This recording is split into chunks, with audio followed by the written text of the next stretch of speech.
Good day and welcome to our technical drawing tutorial. As we continue the topic quadrilaterals, we look into the construction of a square. If you have any questions and comments, you could send your questions and comments to my email address at autocadalive@gmail.com. Today we're constructing a square given the length of one side, and the length of that one side is AB 50 millimeters. I went ahead and took the liberty of drawing a construction line. That line is a length of any choice of your choice, any length of your choice. And I labeled that line X and Y for reference purposes. The next would be to use your compass, establish the radius 50 millimeters, the length of your side AB, or 5 centimeters in my case where I have a drawing instrument with the units in centimeters. Proceeded with placing my compass point on that line XY, inscribing an arc to locate point A, and then moving over to point A with the same radius, inscribing an arc from my origin onto my origin rather, thus giving me my point B and labeling it. Then I proceeded with finding my 2 points, 1 and 2. These points are the points I'm going to use to construct a perpendicular line at point A. And so again, a convenient radius of your choice should be selected. You use that point A as your center, as you can see, and you inscribe your first arc at point 1 and your second to give you point 2. We proceed from there by placing our compass point now at point 1 or point 2 and opening it to a distance equal to 1, 2 and inscribing an arc above point A. I use these precise distances because it allows me the opportunity to double check to ensure that my radius is still the same, if I may put my compass down, and then to continue with the same radius which is needed to maximize accuracy.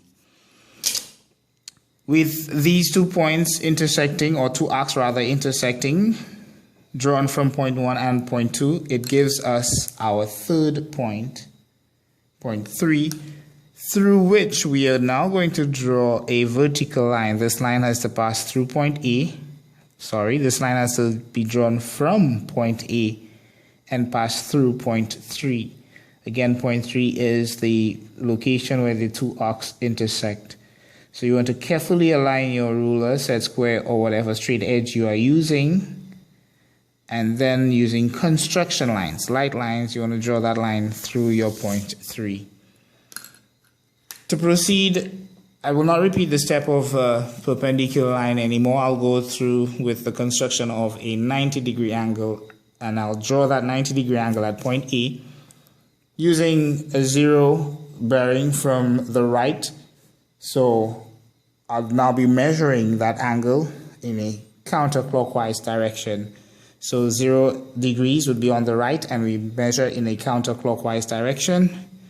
I'm going to use a convenient radius of my choice. All right. And I'm going to use point B as my center and inscribe an arc that I'm going to consider or call a major arc because it is longer than all the previous arcs, or the other arcs to come, And this major arc intersects my line segment BY at point 1. Proceed now with the same radius. Center, point 1. Inscribe an arc, and then move to that point of intersection, which I will now label 2. Again, using the same radius at point 2. Inscribe a third arc alongside or intersecting with my major arc drawn from a center, point B, and that gives us point 3. Again, the same radius can be used with point 2 as your center. You inscribe an arc above point B, or within the region of that second 60-degree angle if I were to draw the line from point B through point 3, and from point B through point 2. That would be 60 degrees. Likewise, would this angle here from point 1 and B through point 2. This would be 60 degrees as well. However, we are focusing now on bisecting the second 60-degree angle constructed. And so we are using point 2 as our center to inscribe our first arc. Obviously, if we are measuring from a zero bearing on the right in a counterclockwise direction, and point 2 gives us a 60-degree angle, therefore point 3 would give us a 120-degree angle if these two angles here happen to be 60 degrees. So we proceed with point 3. Again, you want to use the same radius from point 2 at point 3.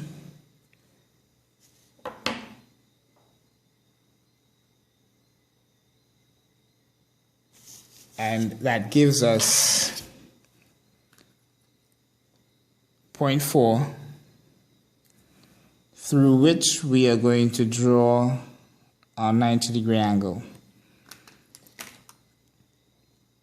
Again, you want to align your ruler as perfect as possible, as close as possible, to ensure maximum accuracy, and then draw our vertical line from point B through point 4.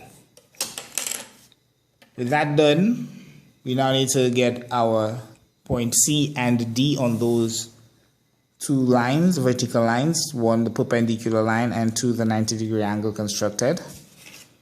And so we are now going to go back to our ruler, placing our compass point on the 5 centimeter mark or 50 millimeter mark, if that is what is seen on your instrument. Of course, 5 centimeters and 50 millimeters is the same size, though different units. We inscribe an arc intersecting with our vertical line from point B, or line B4,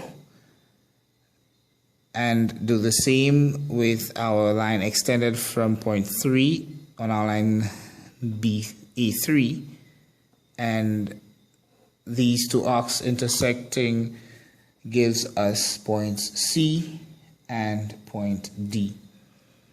We continue now with our vertical line, and we draw now a horizontal line joining point C to point D. You want to do that with a construction line so as to be able to keep your drawing neat, and in the event you make an error, you could erase without any untidy mess being made on your drawing sheet. We proceed now by darkening our line AB, BC, CD, and DA as I have just done. Darken line AB.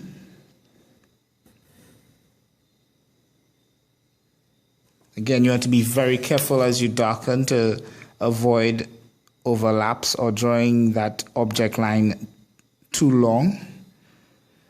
And you want to avoid rolling your drawing instrument over your object line to avoid smudging, which would obviously dirty your drawing sheet. You darken your line CD.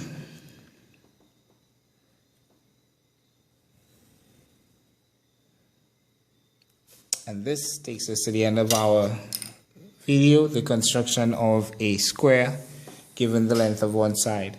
Again, for questions and comments, you could contact me at AutoCADalive@gmail.com.